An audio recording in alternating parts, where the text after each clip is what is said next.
Hello, welcome to the Perham Show on TV3. My name's Dave Howie. Usually you catch me on Lakes 99.5 FM, and glad to be able to be on TV3 and share with you some of the stories of events and activities that are going on around the Perham area. Kimberly Anderson joins me this morning, or on the show today. Thank you for being here. Thanks David, for having me. Kimberly, we were talking the other day regarding dyslexia and an event that's coming up. We'll come back to that event that's coming up to learn more information about dyslexia, but that's what we'd like to do today, is learn a little bit more about the problem. And what was your introduction to dyslexia? Sure, yes, thank you.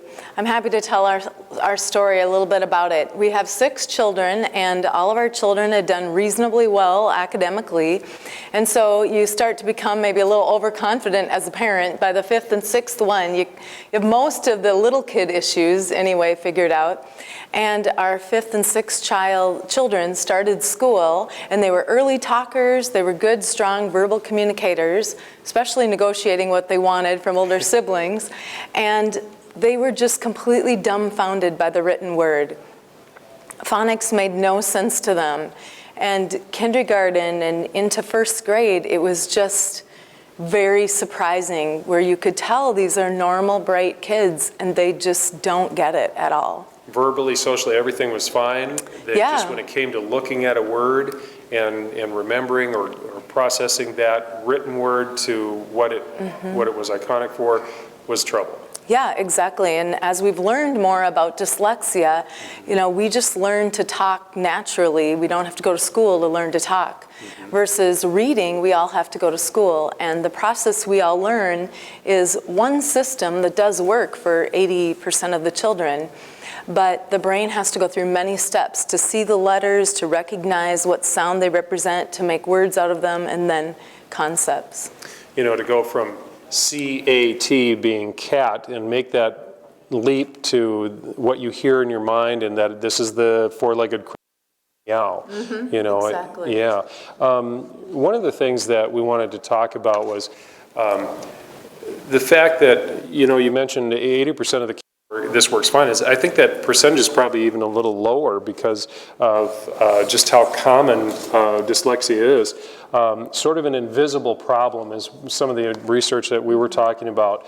It's not an illness like chickenpox or a cold.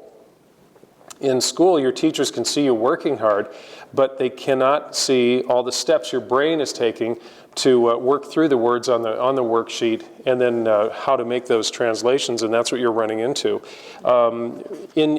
As you furthered your research, what do you do for kids? Yeah, it's a challenge because it's not easily recognizable what the problem truly is.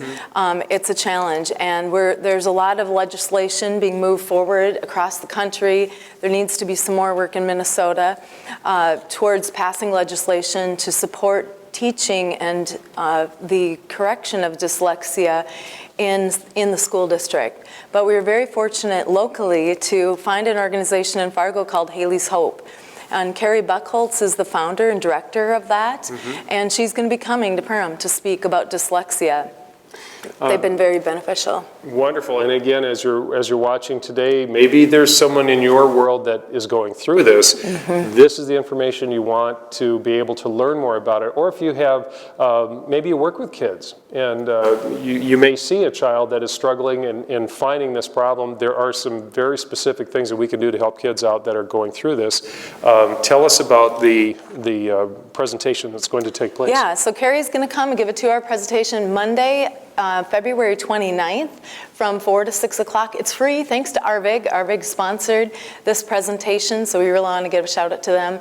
And Carrie's going to do a simulation of what it feels like to be dyslexic, so I as a parent am very excited about that.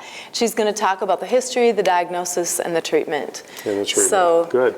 Well, it is certainly a struggle for these young people that are going through this, and a lot of pressure. They just, and maybe getting down on themselves or not understanding, why don't I get it? Yeah, right? Self-esteem is really affected because they see their peers learning to read, and I think of it how kids learn to ride a bike in just a couple days, maybe a couple weeks, but they get it, and when the learning to read is taking a couple years and you see the rest of your peers just getting it at this learning curve, It's tough. They wonder, what is wrong with me? And you can tell they're bright, normal kids. You know, it's interesting in what I've read too, and I don't want to pretend to be an expert, but it is interesting that other senses pick up and compensate, and there are coping skills that kids can learn, and that's one of the things I'm sure that we'll learn on the 29th coming up. It's Monday, 4 to 6 p.m., February 29th. It's absolutely free.